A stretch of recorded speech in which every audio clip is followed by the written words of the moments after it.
الحمد لله على إحسانه والشكر له على توفيقه وامتنانه. أشهد أن لا إله إلا الله وحده لا شريك له تعظيما لشأنه، وأشهد أن محمدا عبده ورسوله داعيا إلى رضوانه. اللهم صل على محمد وعلى آله وأصحابه وإخوانه. Jamaah salat maghrib Masjid Al-Muhajirin yang dimuliakan Allah Subhanahu wa taala. Alhamdulillah, senantiasa kita memanjatkan puja dan puji syukur kita kepada Allah yang senantiasa memberikan kepada kita kenikmatan-kenikmatan, baik itu nikmatul iman, nikmatul Islam, nikmat kesehatan, nikmat kekuatan, nikmat kesempatan, dan berbagai nikmat Allah Subhanahu wa taala yang lain, sehingga pada kesempatan yang berbahagia ini Allah masih memberikan kekuatan dan kesehatan kepada kita sehingga kita bisa melaksanakan ibadah salat maghrib secara berjamaah yang dilanjutkan dengan talabul ilmi. Mudah-mudahan amaliyah yang kita lakukan diterima oleh Allah Subhanahu wa taala dan menjadi pemberat timbangan amal kebaikan kita kelak nanti di yaumil qiyamah. Amin ya rabbal alamin. Jamaah salat maghrib yang dimuliakan Allah Subhanahu wa taala, pada kesempatan yang berbahagia ini kita akan sedikit mengkaji firman Allah Subhanahu wa taala yang terdapat di Quran surat Al-Baqarah ayat yang ke-200 dan 201. Ayat yang ke-200 dan 201. Mohon maaf barangkali ada di antara para jamaah sekalian yang bisa membantu kami untuk membacakan ayatnya beserta dengan terjemahannya, supaya kita mengetahui apa yang ada di dalam Quran surat Al-Baqarah ayat yang ke-200 dan ayat yang ke-201. Silahkan barangkali ada di antara jamaah. Monggo. Pak Aziz.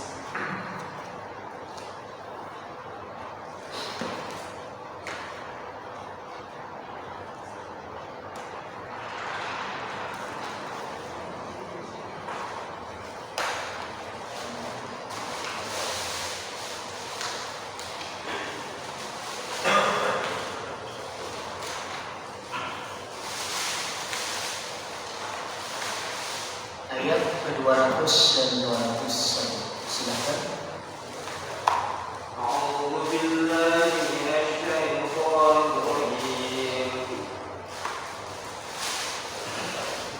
Wa idza qara'tum manasikakum fadhkurullaha ka dzikrikum aba'akum aw ashadda dzikra. فمن الناس من يقول ربنا آتنا في الدنيا وما له في الآخرة من خلاق ومنهم من يقول ربنا آتنا في الدنيا حسنة وفي الآخرة حسنة وقنا عذاب النار. Apabila kamu telah menyelesaikan ibadah haji, maka berfikirlah dengan menyebut Allah, sebagaimana kamu menyebut-nyebut membangga-banggakan nenek moyang, atau bahkan berzikirlah lebih banyak dari itu. Maka di antara manusia ada yang berdoa, ya Rabb kami, berilah kami kebaikan di dunia, yang tiadalah baginya bagian yang menyenangkan di akhirat. 21. Dan di antara mereka ada orang yang berdoa, ya Rabb kami, berilah kami kebaikan di dunia dan kebaikan di akhirat, dan peliharalah kami dari siksa neraka. Jazakumullah khairan. Di dalam ayat tersebut jemaah sekalian, ayat yang ke-200, Allah Subhanahu wa taala berfirman, فَإِذَا قَضَيْتُم مَّنَاسِكَكُمْ فَاذْكُرُوا اللَّهَ كَذِكْرِكُمْ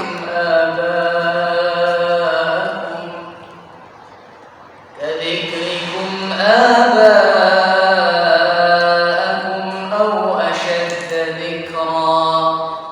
Apabila kalian telah menyelesaikan ibadah haji kalian, maka hendaklah kalian berzikir kepada Allah, mengingat-ingat Allah Subhanahu wa taala, menyebut-nyebut nama Allah Subhanahu wa taala sebagaimana kalian menyebut nenek-nenek moyang kalian, menyebut bapak-bapak kalian. Baik, kita fokus terhadap ayat ini jamaah sekalian. Perlu kita mengetahui jamaah sekalian bahwasannya bangsa Arab zaman dahulu sebelum Nabi SAW diutus, mereka juga melaksanakan ibadah haji. Ada di antara mereka yang ibadah hajinya mengikuti sunnah millah Nabi Ibrahim alaihissalam. Ada di antara mereka yang ibadah hajinya tidak meniru apa yang dicontohkan oleh Nabi Ibrahim alaihissalam. Oleh karenanya, di antara perubahan-perubahan yang dilakukan oleh mereka adalah misalkan ketika tawaf. Bangsa Arab jahiliyah jamaah sekalian, ketika mereka tawaf dalam keadaan tidak memakai pakaian, alias telanjang. Menurut akal kita, tentu ini hal yang memalukan. Kenapa? Karena aurat akan dilihat oleh banyak orang. Namun bagi mereka tidak, jamaah sekalian. Menurut mereka ini merupakan bentuk perbuatan yang baik, perbuatan yang menunjukkan kesucian mereka. Bahwasannya ketika mereka tawaf, mereka fokus untuk beribadah, mereka tanggalkan dunia dari hati mereka, dari fisik mereka. Oleh karenanya bajunya dilepas semua. Oleh karena itu jamaah sekalian yang dimuliakan Allah Subhanahu wa taala, Imam Mujahid rahimahullah mengatakan, kanu yatufuna bil baiti uratan. Orang-orang Arab jahiliyah mereka tawaf di sekitar Ka'bah dalam keadaan tidak memakai pakaian sedikit. Dan mereka berpikiran bahwasannya ketika mereka tawaf, mereka ingin dalam keadaan suci seperti bebas dari dosa sebagaimana mereka dilahirkan. Maka mereka mengatakan, natufu kama waladatna ummahatun. Kami tawaf di sekeliling Ka'bah sebagaimana kami dilahirkan oleh ibu-ibu kami. Artinya ketika seorang dilahirkan itu tidak berpakaian sedikit pun. Maka hal ini tentu dibenci atau dilarang di dalam Islam. Ketika Islam datang, ketika Nabi SAW diutus, maka kemudian ini dirubah, ini dibuang, ini direvisi. Orang yang tawaf harus dalam keadaan baik. Apalagi bagi orang yang umrah maupun haji, maka akan ada 2 lembar pakaian yang dikenakan khusus untuk laki-laki atau bapak-bapak. Itu ada 2 pakaian ihram, satu untuk bawahan, yang satunya untuk atasan. Dan tidak boleh seorang ketika kemudian dalam keadaan ihram itu memakai pakaian yang berjahit. Semua ditanggalkan kecuali 2 lembar pakaian ini, 2 lembar kain ihram ini. Maka sahabat Abu Bakar As-Siddiq radhiyallahu anhu ketika diutus oleh Nabi sallallahu alaihi wasallam menjadi Amirul Hajj, Beliau mengatakan di sekeliling Ka'bah ketika itu, alla yahujja ba'da 'ami hadha musyrikun wa la yatufu bil bait 'uryanun. Hendaklah orang musyrik setelah tahun ini tidak boleh berhaji, dan orang yang tawaf di sekitaran Ka'bah tidak boleh telanjang atau tidak boleh menanggalkan pakaiannya. Dirubah dan direvisi ketika Islam datang. Maka ini jamaah sekalian yang dimuliakan Allah Subhanahu wa taala, di antara bentuk yang dilakukan oleh orang-orang jahiliyah ketika mereka tawaf. Kemudian yang kedua, terkait dengan wukuf. Kalau orang haji, ya, wukufnya di mana? Di mana? Arafah, ya. Makanya Nabi SAW mengatakan al-hajju Arafah.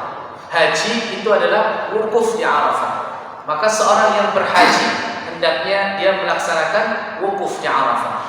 Orang zaman jahiliyah dulu, terutama bangsa Quraisy, suku Quraisy, mereka berkeyakinan bahwasannya suku Quraisy ketika kemudian mereka wukuf itu bukan di Arafah, tapi di Musdalifah. Di Musdalifah. Sedangkan orang-orang non-Quraisy, entah itu dari kabilah A, kabilah B, atau bahkan dari negara A, negara B, itu wukufnya di Arafah. Kalau mereka boleh di Musdalifah. Nah, ini sebuah bentuk pembedaan, ya, yang dilakukan oleh mereka.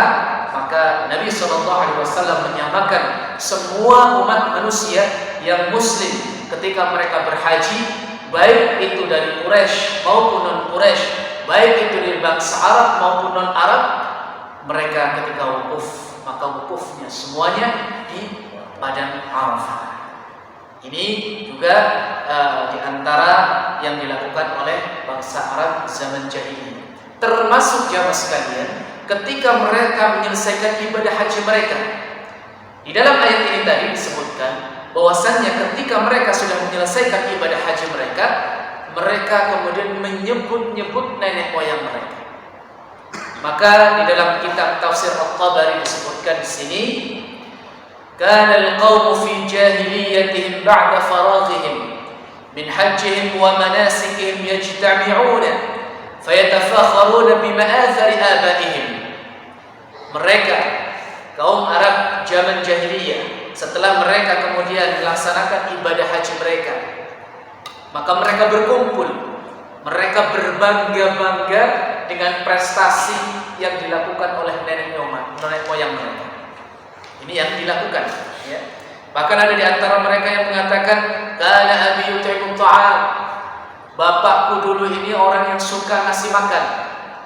Kana abi yadribu bis-sayf. Bapakku dulu ini memenggal orang pakai pedang. Wa qala ba'dun kana abi jazza nawasib bani fulan.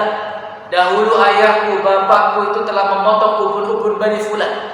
Disebutkan apa yang sudah dilakukan, kebaikan-kebaikannya dan seterusnya. Bahkan di sini disebutkan kanu idza qadaw manasikahum waqifu 'inda al-jamrah fadzakaru aba'ahum wa dzakaru ayyamahum fil jahiliyah. Orang-orang Arab ketika mereka kemudian menyelesaikan ibadah haji mereka, maka mereka berdiam diri di depan bangunan jumrah, ya. Kemudian mereka menyebutkan bapak-bapak mereka, menyebutkan apa yang sudah dilakukan oleh nenek moyang mereka. Ada yang mengatakan ini, ada yang mengatakan itu, dan seterusnya.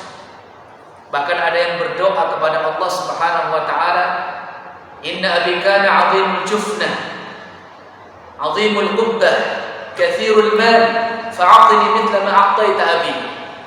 Ya Allah, sesungguhnya bapakku ini orang yang badannya tegak, ganteng begitu, ya, punya banyak harta. Fa'atini mithla ma a'taita abi, maka berikanlah kepadaku, anugerahkanlah kepadaku sebagaimana engkau menganugerahkan semua itu kepada ayahku. Nah, jadi itu yang dilakukan oleh bangsa Arab jahiliyah ketika mereka kemudian menyelesaikan ibadah haji mereka. Di dalam ayat ini ada anjuran dari Allah Subhanahu wa taala untuk kemudian tidak seperti itu. Hendaklah seorang tatkala selesai melaksanakan ibadah hajinya, fadhkurullah, mengingat-ingat Allah, menyebut-nyebut nama Allah Subhanahu wa taala, berzikir kepada Allah Subhanahu wa taala. Sebagaimana mereka kemudian menyebut-nyebut nenek moyang mereka, au asyadda dzikra, bahkan berzikir dengan zikir yang banyak. Ini jamaah sekalian, tentu tatkala kita melaksanakan satu ibadah tertentu, hendaklah kita ingat Allah, berzikir kepada Allah Subhanahu wa taala, jangan lalai. Ada sebagian orang yang mohon maaf ya, setelah melaksanakan ibadah sholatnya, setelah melaksanakan satu ibadah tertentu, mungkin dia berpikiran, ya saya tak melakukan yang lain, yang itu mungkin bisa jadi perbuatan yang sia-sia. Mohon maaf, mungkin seperti main game ya, atau kemudian duduk-duduk dengan teman, ngobrol yang tidak jelas ya, membuang-buang waktu. Ini namanya lalai ya. Ketika seorang kemudian tatkala menyelesaikan ibadahnya, hendaklah dia mengingat Allah Subhanahu wa taala. Maka terakhir kemudian Allah mengatakan fa idza faraghta fansab. Apabila engkau telah menyelesaikan satu ibadah, maka hendaklah engkau berpindah kepada ibadah yang lain. Capek Ustaz. Ya memang capek ya. Ibadah kepada Allah Subhanahu wa taala atau kita ini diciptakan memang untuk beribadah. Paling tidak ketika kemudian kita sudah menyelesaikan ibadah fisik ya, secara tubuh ya, paling tidak mungkin kita bisa melantunkan zikir-zikir kepada Allah Subhanahu wa taala. Zikir pagi jangan lupa untuk dibaca. Zikir sore juga demikian. Selepas sholat kita berzikir. Bahkan Nabi SAW menganjurkan kepada kita, tatkala kita sudah menyelesaikan zikir sholat kita, maka yang kita ucapkan adalah istighfar, astaghfirullah, astaghfirullah, astaghfirullah. Kemudian zikir-zikir yang lain. Nah, ini yang dimaksud di dalam potongan ayat yang ada di Quran surat Al-Baqarah ayat yang ke-200. Kemudian di ayat yang selanjutnya Allah Subhanahu wa taala berfirman, "Faminan nasi may yaqulu rabbana atina fid dunya wa ma lahu fil akhirati min khalaq." Ada di antara sebagian mereka yang berdoa kepada Allah Subhanahu wa taala minta dunia saja, maka mereka tidak mendapatkan bagian kesenangan mereka di akhirat. Di ayat ini jamaah sekalian yang dimuliakan Allah Subhanahu wa taala, di antara orang-orang bangsa Arab zaman jahiliyah, tatkala mereka kemudian sudah menyelesaikan ibadah hajinya, mereka menyebut-nyebut nenek moyang mereka, mereka berdoa kepada Allah Subhanahu wa taala hanya minta dunia saja. Mereka tidak minta bagiannya di akhirat. Mereka tidak minta surganya Allah Subhanahu wa taala, hanya dunia saja.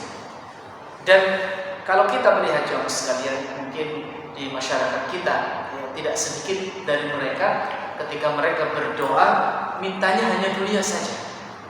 Mereka melupakan bagiannya di akhirat. Mungkin wallahu a'lam apakah tidak terbetik dalam pikirannya untuk minta akhirat atau memang seperti apa, wallahu ta'ala.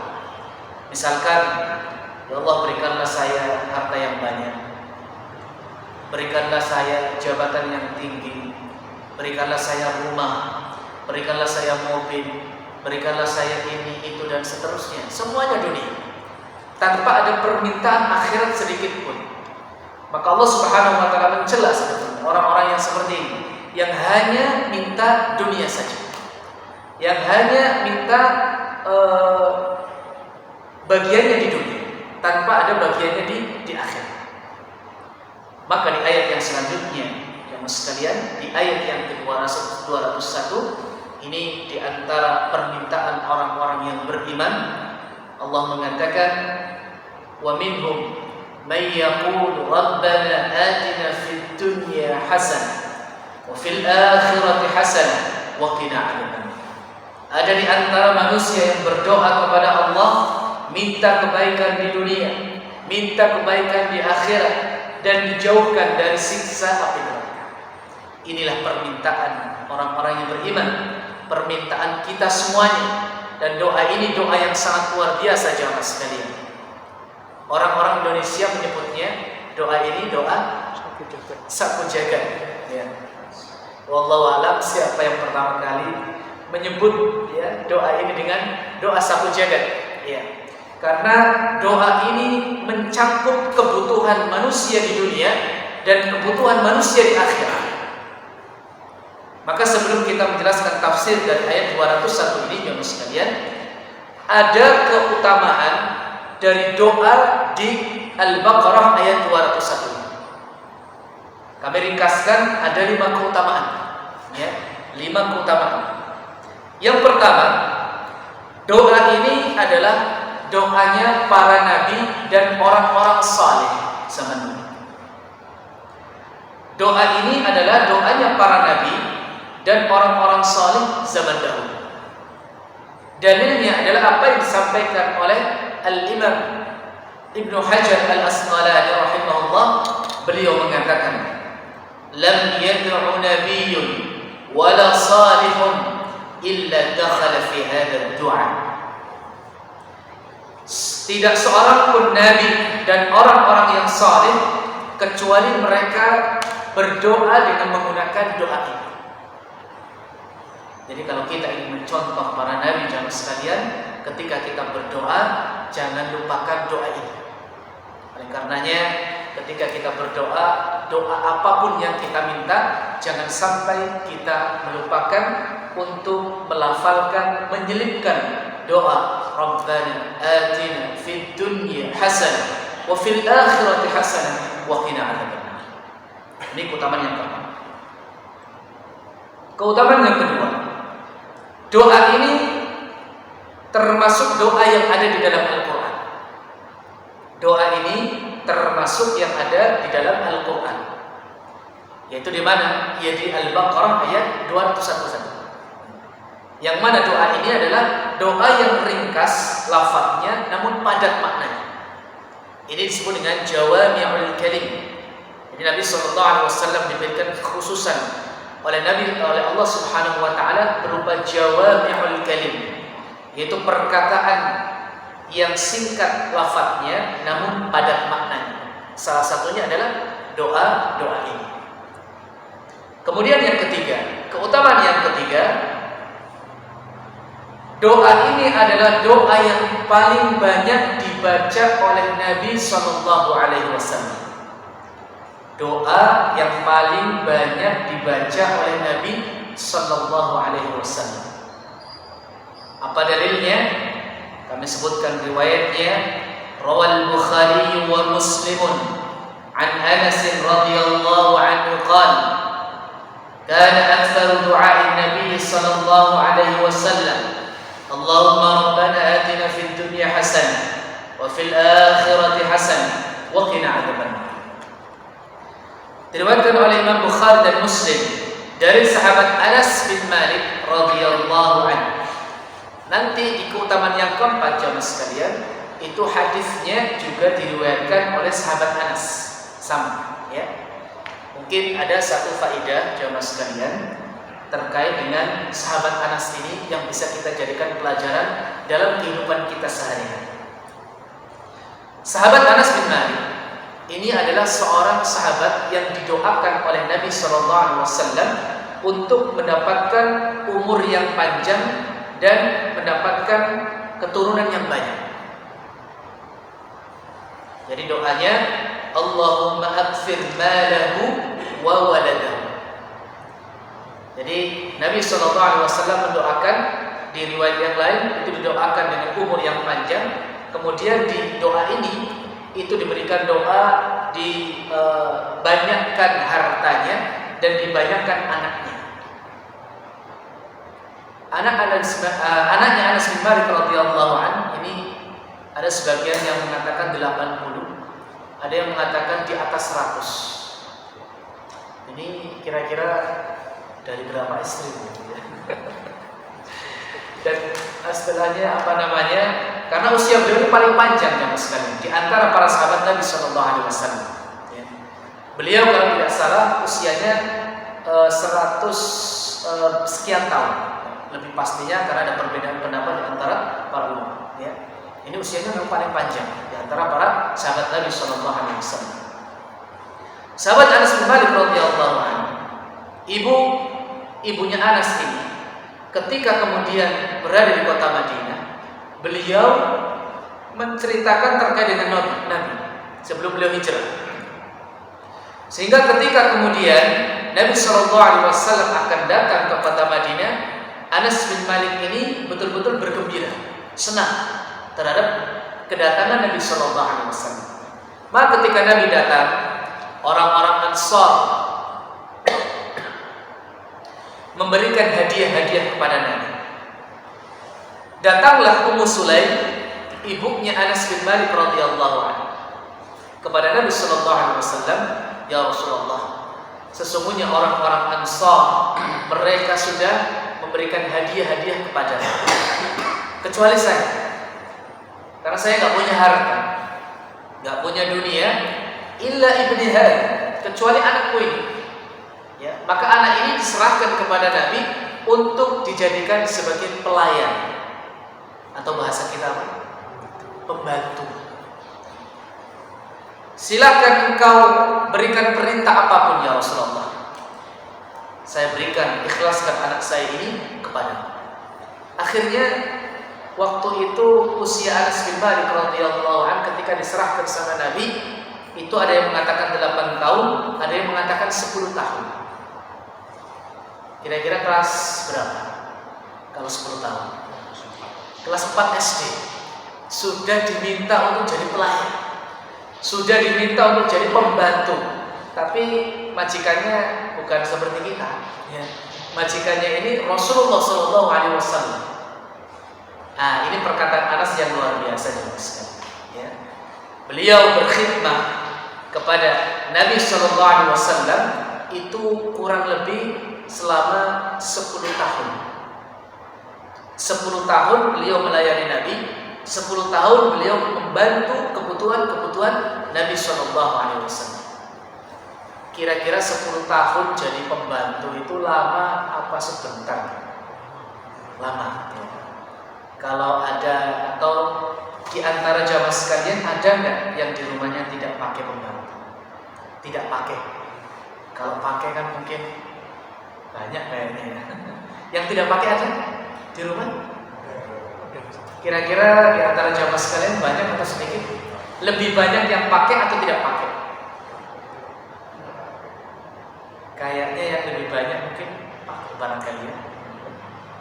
Nah ini ada satu riwayat yang disampaikan oleh Anas bin Malik radhiyallahu anhu ketika beliau kemudian berkhidmah selama 10 tahun. Nah, beliau mengatakan, "Fama darabani wala sabbani wala 'abatha fi wajhi." Selama 10 tahun aku berkhidmah kepada Rasulullah, membantu Rasulullah sallallahu alaihi wasallam. Selama 10 tahun itu pula Nabi tidak pernah memukul saya, Nabi tidak pernah mencela saya, dan Nabi tidak pernah bermuka masam terhadap saya. Nah, inilah akhlaknya Nabi luar biasa jemaah sekalian, sekalipun dengan seorang pelayan atau pembantu. Jadi antara kita mungkin ya tidak bisa untuk seperti ini. Kalau memukul ya jangan sampai ya. Kalau mencela mungkin bisa jadi. Ataupun ada yang bermuka masam ya.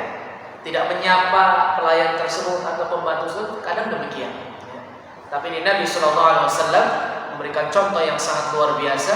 Walaupun Anas bin Malik ini adalah seorang pembantu, seorang pelayan, tetap diberikan muamalah yang baik sama Nabi Sallallahu Alaihi Wasallam. Maka ketika kita punya pembantu, ketika kita punya pelayan di rumah, kita muamalahi dengan baik, tetap jamaah sekalian, karena tetap mereka ini adalah manusia, apalagi seorang muslim atau mungkin seorang muslimah, maka hendaknya tetap kita memberikan muamalah yang baik terhadap pelayan atau pembantu kita yang ada di rumah.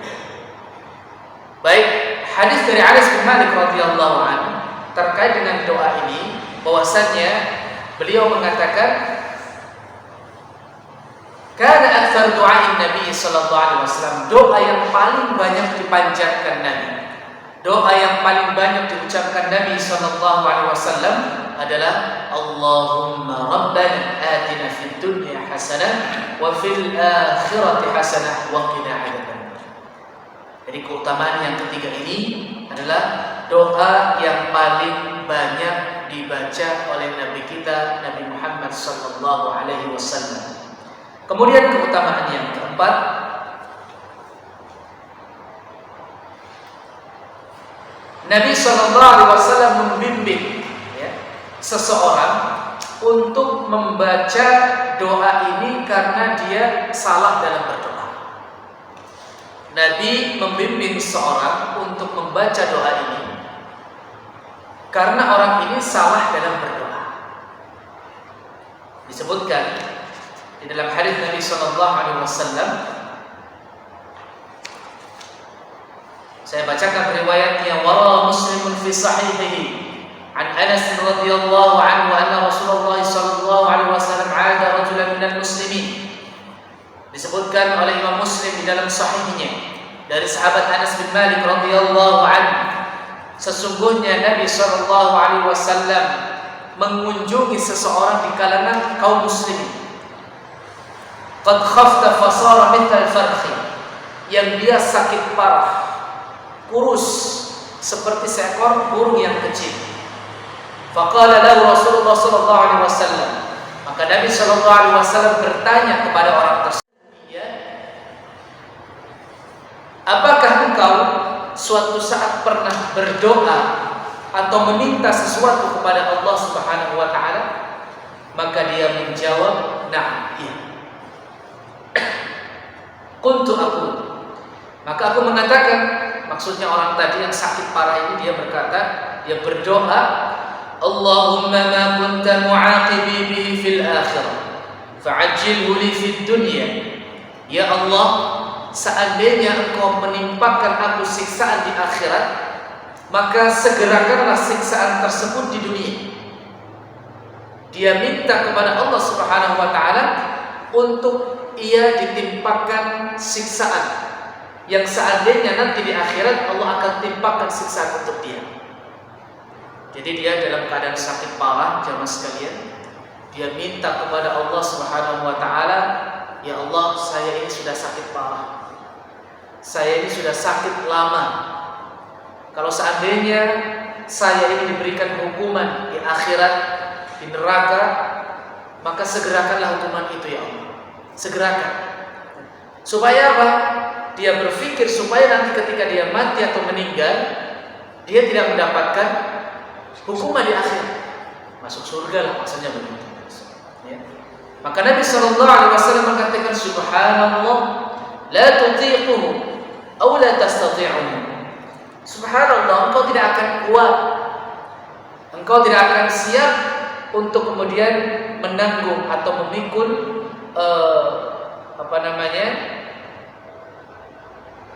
siksaan tersebut, siksaan akhirat kemudian dipindahkan ke dunia, engkau tidak akan mampu, tidak akan bisa, ya.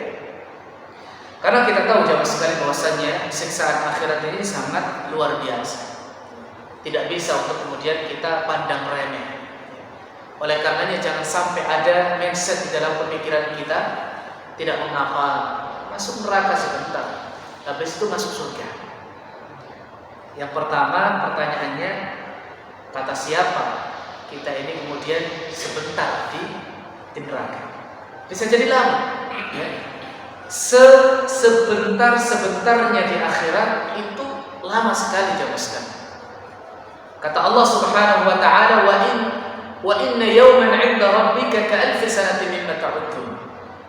Sesungguhnya satu hari di sisi Tuhanmu itu seperti 1000 tahun di dalam perhitunganmu. Artinya satu hari akhirat berapa tahun dunia? 1000 tahun, ya. Kita mungkin yang hadir saat ini ada yang sudah usia 40 tahun, 50 tahun, 60 atau mungkin lebih daripada itu. Ini waktu mungkin sudah lama, ya. Apalagi kalau 1000 tahun, maka sungguh sangat lama. Maka jangan sampai pikir kemudian di akhirat ini ujiannya sebentar di sana tetap lama, jangan sekali. dan di sana apinya sangat luar biasa. Api neraka itu adalah 1/70 bagian daripada api dunia itu adalah 1/70 bagian daripada api neraka. Kata Rasulullah SAW, narukum hadhihi allati yuqadu banu Adam juz'un wahidun min 70 juz'an min nar jahannam. Api yang kalian nyalakan oleh manusia itu adalah 1/70 bagian daripada api neraka jahannam.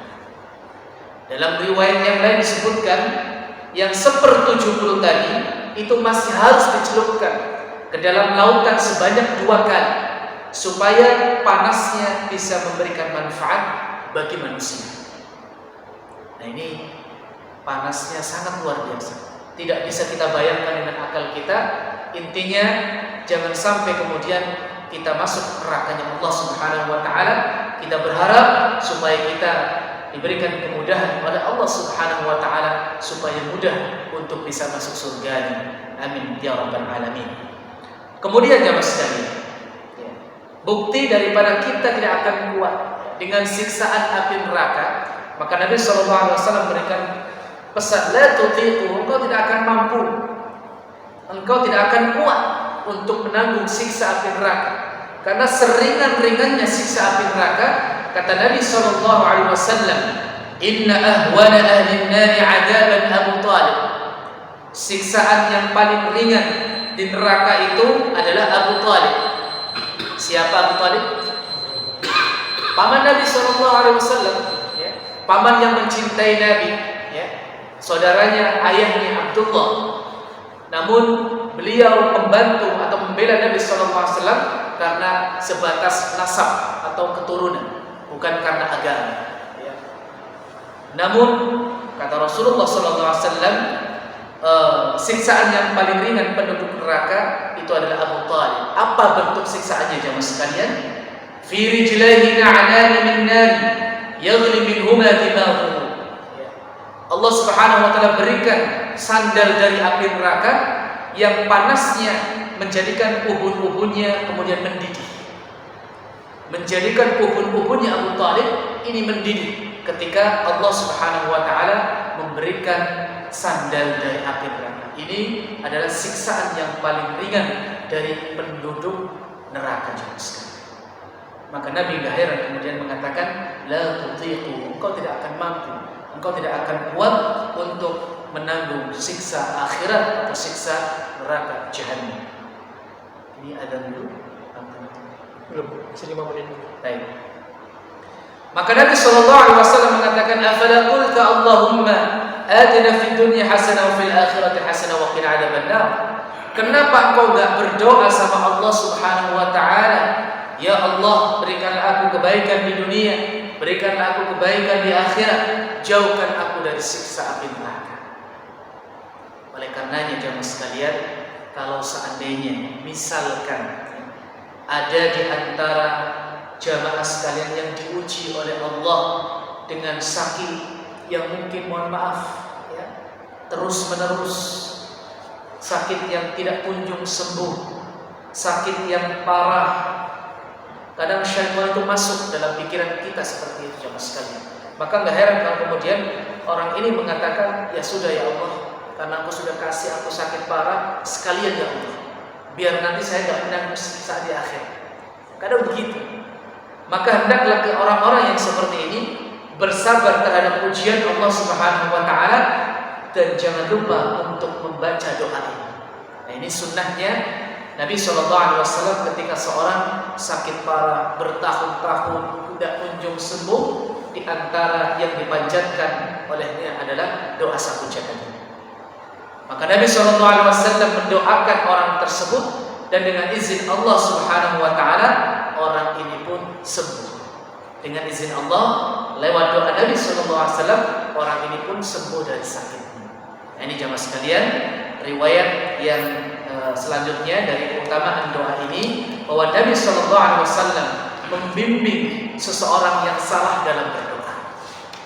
Kemudian keutamaan yang kelima, ini ada 5 keutamaan yang saya rangkum ya dari doa ini. Keutamaan yang kelima, Doa ini adalah satu-satunya doa yang dibaca ketika tawaf. Satu-satunya doa yang dianjurkan oleh Nabi SAW yang dibaca ketika seorang tawaf. Maka di antara jamaah sekalian, kalau boleh saya tanya, yang sudah pernah umroh atau haji, ada apa? Sambung. Ya, Pak Syamsul. Alhamdulillah. Doa ini dibaca kapan kira-kira? Gimana apa? Dari mana sampai mana? Bagaimana? Rukun Yamani sampai Hajar Aswad. Barakallahu fiik. Ya. Jadi doa ini adalah satu-satunya doa yang dibaca ketika tawaf. Ya. Ketika seorang tawaf, doa yang dibaca ini terserah. Tidak ada doa khusus, tidak ada bacaan khusus, tidak ada amalan khusus. Kecuali ketika seorang melewati rukun Yamani sampai dengan Hajar Aswad, yang sunnah dari Nabi SAW adalah doa ini. Jadi ketika seorang sudah sampai rukun Yamani, bacalah doa Rabbana atina fid dunya hasanah fil akhirati hasanah wa qina adzabannar. Kami bacakan dulu riwayatnya. Wa rawa Abu Dawud an Abdullah bin Sa'id qala, diriwayatkan oleh Imam Abi Dawud dari sahabat Abdullah bin Sa'id, beliau berkata, sami'tu Rasulullah sallallahu alaihi wasallam yaqul, aku mendengar Nabi sallallahu alaihi wasallam bersabda, ma baina ruknain Rabbana atina fid dunya hasanah wa fil akhirati hasanah wa qina adzabannar. Di antara dua rukun, maksudnya rukun Yamani dan juga rukun Hajar Aswad, itu hendaklah seorang membaca Rabbana atina fid dunya hasanah wa fil akhirati hasanah wa qina adzabannar. Jadi doa ini dibaca antara rukun Yamani sampai dengan Hajar Aswad. Ini kalau kita misalkan ya, kita istilahkan Ka'bah, sebelah sini Hajar Aswad, sebelah sini rukun Yamani, sebelah sini apa? Dekatnya Hajar Aswad, Maqam Ibrahim. Ya. Maqam Ibrahim itu adalah bukan makamnya Nabi Ibrahim, bukan kuburannya Nabi Ibrahim, tapi pijakan kakinya Nabi Ibrahim ketika dia akan membangun Ka'bah. Sehingga seorang yang umrah ataupun haji ketika tawaf, sebagian orang kemudian mengusap-usap makam Ibrahim ini. Maka para askar, polisi-polisi yang di sana itu mencoba untuk menghalau, ya, sebagai bentuk preventif dari seorang kemudian menuju pintu-pintu kesyirikan kepada Allah Subhanahu wa taala. Biasanya para askar ini akan menghalau dengan perkataannya ya haj, kan begitu ya biasanya. Nah itu kemudian supaya minggir, ya, karena itu bukan tempat untuk minta-minta, ya. Mintalah engkau kepada Allah Subhanahu wa taala, maksudnya begitu. Nah nanti di sini ada Hajar Ismail, ya. Ada dulu.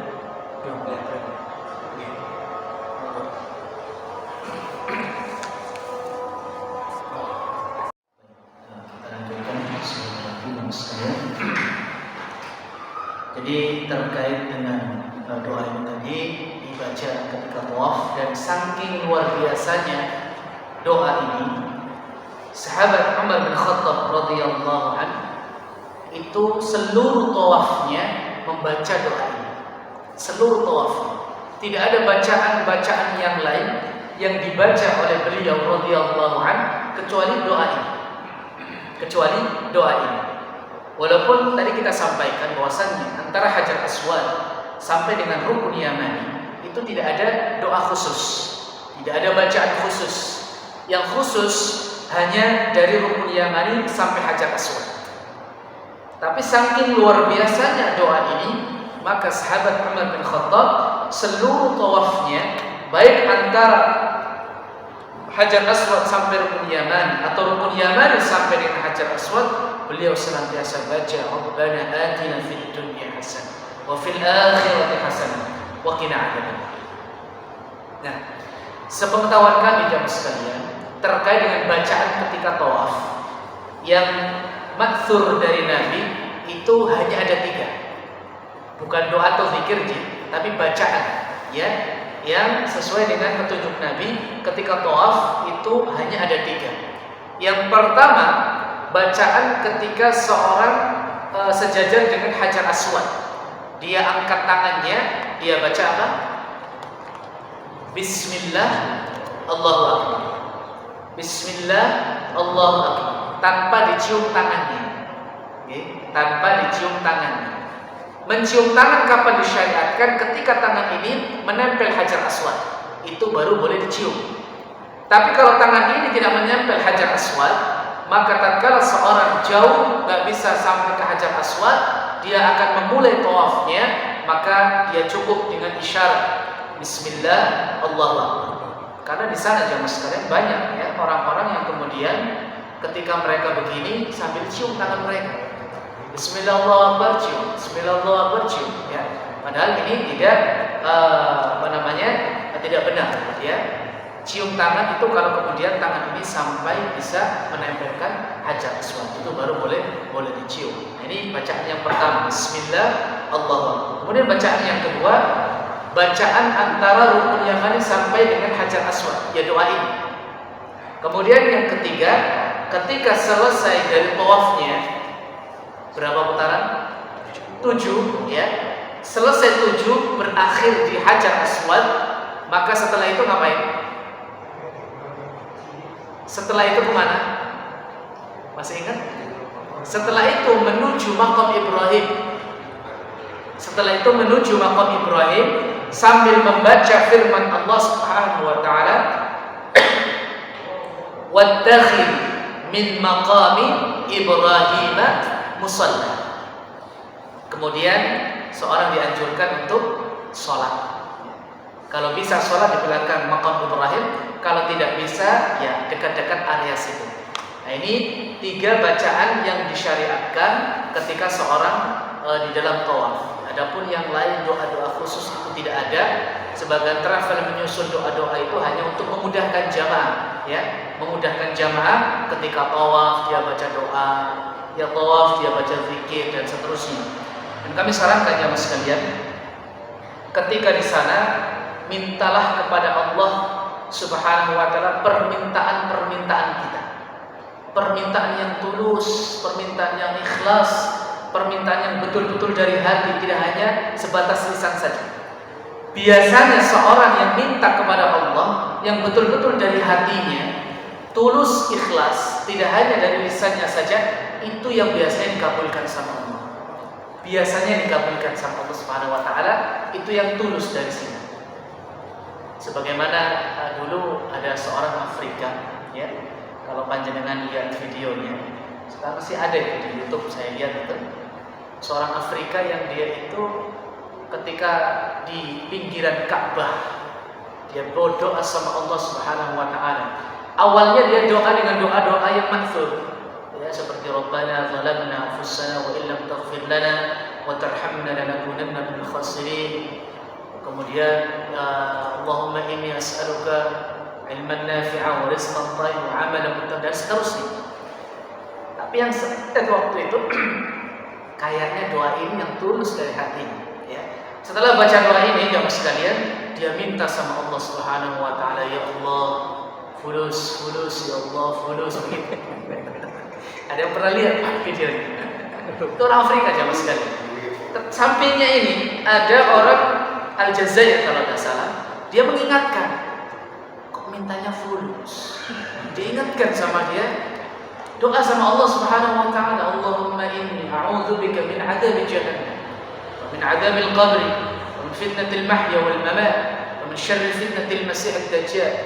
Allahumma inni as'aluka al-jannah. Jadi minta, ya, yang berhubungan dengan akhirat, ya. Maka kata Afrika ini, jannah fulus.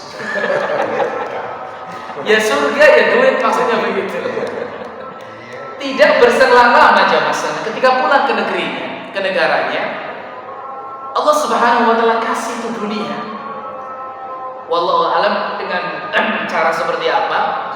Apakah dia berbisnis apakah dia wira swasta dan seterusnya, kemudian Allah kasih dunianya, akhirnya dia punya berbagai macam keduniaan, ya. Dia punya mobil yang mewah, kemudian rumah yang megah, pakaiannya pun pakaian yang bagus begitu. Kemudian mohon maaf ya, kalau orang Afrika ini kan secara kulit hitam ya. Kalau dilihat setelah kemudian dia punya duit, dia punya uang, ya sedikit glowing lah begitu bahasanya. Ya nggak hitam-hitam amat begitu, tapi ada perubahan ya. Artinya Allah Subhanahu wa taala kabulkan doanya itu karena bisa jadi itu doa yang tulus dari hati. Kalau yang tadi di awal-awal itu mungkin hanya dari lisannya saja, tapi kemudian yang tulus dari hatinya itu yaitu dia minta uang, minta dunia, dia minta duit, fulus dan yang lain sebagainya. Nah ini maka jamaah sekalian, ketika nanti panjenengan dimudahkan oleh Allah di sana, maka perbanyak doa yang betul-betul yang tulus, yang ikhlas, yang insya Allah itu Allah akan kabulkan doa panjenengan di sana. Nah ini jamaah sekalian terkait dengan keutamaan daripada doa ini. Dan yang terakhir kami bacakan secara ringkas tafsir Ibnu Katsir dari ayat yang ke-201 ini ya. Fajama'at hadhihi ad-da'wah kull khair fi dunya wa sarafat kull syarr.